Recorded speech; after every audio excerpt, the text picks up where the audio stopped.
گزشتہ کل یعنی 10 اگست کو حکومت پاکستان نے ایک دل دہلا دینے والا اقدام کیا ہے جس پر ہر پاکستانی کا دل مغموم ہے۔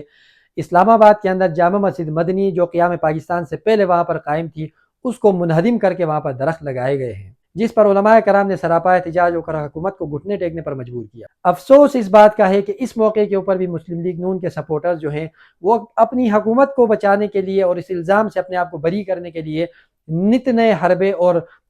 تعویلوں پہ تعویلیں کیے جا رہے ہیں۔ اس سلسلے میں وہ یہ کہتے ہوئے پائے گئے یہ حکومت کا نہیں ہے بلکہ فوج کا کام ہے۔ محسن نقوی صاحب وزیر داخلہ جو ہیں فوج کے آدمی ہیں۔ میرے بھائی اگر آپ کی یہ تعویل ہم مان لیں تو پھر یزید کا کیا جرم رہ جاتا ہے؟ پھر ہم یزید کو کیوں گالیاں دیتے ہیں؟ یزید کا جرم یہی تو تھا کہ اس کی فوج نے اس کے دور میں امام عالی مقام کو بے دردی کے ساتھ شہید کیا تھا۔ اس کے علاوہ یزید کا کیا کردار تھا اس شہادت کے اندر؟ اگر آج تک ہم یزید کو اس وجہ سے کوستے ہیں کہ اس کی حکومت میں اس کی فوج نے ایک ایسا اقدام کیا کہ جس کی کوئی تعویل نہیں کی جا سکتی، جس کی کوئی جسٹیفیکیشن پیش نہیں کی جا سکتی، تو مسلم لیگ نون کی حکومت کے اندر بھی ان کے وزیر داخلہ نے یہ جو غیر آئینی اور غیر اسلامی ایک اقدام کیا ہے مسجد کو گرا کر، اس کی بھی کوئی جسٹیفیکیشن نہیں ہو سکتی ہے۔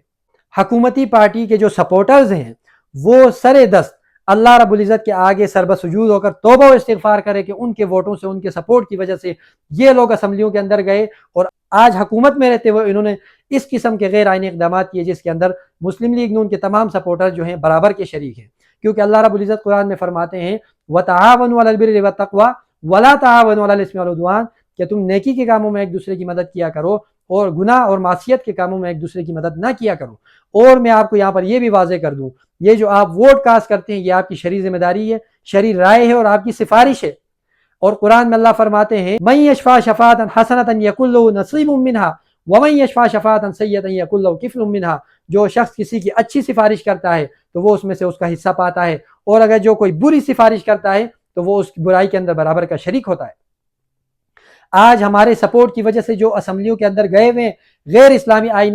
قانون سازیاں کرتے ہیں اور غیر اسلامی اقدامات کرتے ہیں، ان کے گناہ میں ہم برابر کے شریک ہیں۔ اور اس موقع کے اوپر میں یہ بھی کہنا چاہوں گا کہ پاکستان کی تمام سیکولر پارٹی، چاہے وہ حکومت کے اندر ہو چاہے وہ اپوزیشن کے اندر ہو، تمام کے تمام ہم جو ہیں وہ برابر کے شریک ہیں اس جرم کے اندر، کیونکہ 75 سالوں سے یہ تمام پارٹیاں جو ہیں وہ جو سیاسی پارٹیاں ہیں وہ ہمیشہ اپنے ذاتی اور مشترکہ مفادات کے لیے غیر فطری اتحاد کر کے اپنے مفادات کو حاصل کرنے میں پیش رہے ہیں، لیکن جہاں پر اسلام کی بات آتی ہے، جہاں پر قرآن و سنت کی بات آتی ہے، جہاں پر شاعر اسلام کی بات آتی ہے تو وہاں پر جمعیت علماء اسلام کے علاوہ کوئی سیاسی پارٹی آپ کو میدان میں نظر نہیں آئے گی۔ گزشتہ کل کے اس اقدام کے اوپر بھی آپ دیکھیں، روڈ کے اوپر اگر کوئی جماعت تھی تو وہ جمعیت علماء اسلام تھی، جس کے پشت پر تمام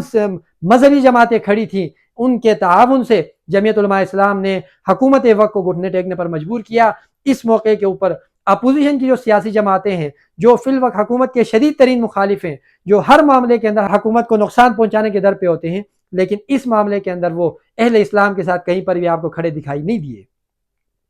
اس موقع کے اوپر عوام کو اپنی آنکھیں کھولنی چاہیے کہ جن لوگوں کو 75 سالوں سے آپ نے ووٹ دے کر اسمبلیوں کے اندر بھیجا ہے اور آپ نے ہمیشہ اس پروپیگنڈے کے زیر اثر رہ کر زندگی گزاری ہے کہ مولوی کا سیاست میں کیا کام ہے، اس پروپیگنڈے سے باہر نکلیے۔ سیاست کے اولین حقدار جو ہیں وہ علماء کرام ہیں۔ یہ جو بے دین طبقہ ہمارے اقتدار کے اوپر قابض ہے 75 سالوں سے، یہ سیاست کا حقدار نہیں ہے، یہ حکومت کا حقدار نہیں ہے۔ یہ جو ملک بنا ہے یہ اسلام کے نام پہ بنا ہے، اس کی باغ ڈور بھی انہی لوگوں کے سپرد ہونی چاہیے جو اسلام کے ماننے والے ہیں، جو اسلام کا درد رکھتے ہیں، جو اسلام کے شاعر کی توہین پر تڑپ اٹھتے ہیں۔ آپ اپنی سیاسی جماعتوں کا حال دیکھیے کہ آج تک انہوں نے مغرب کے اندر جو اسلام مخالف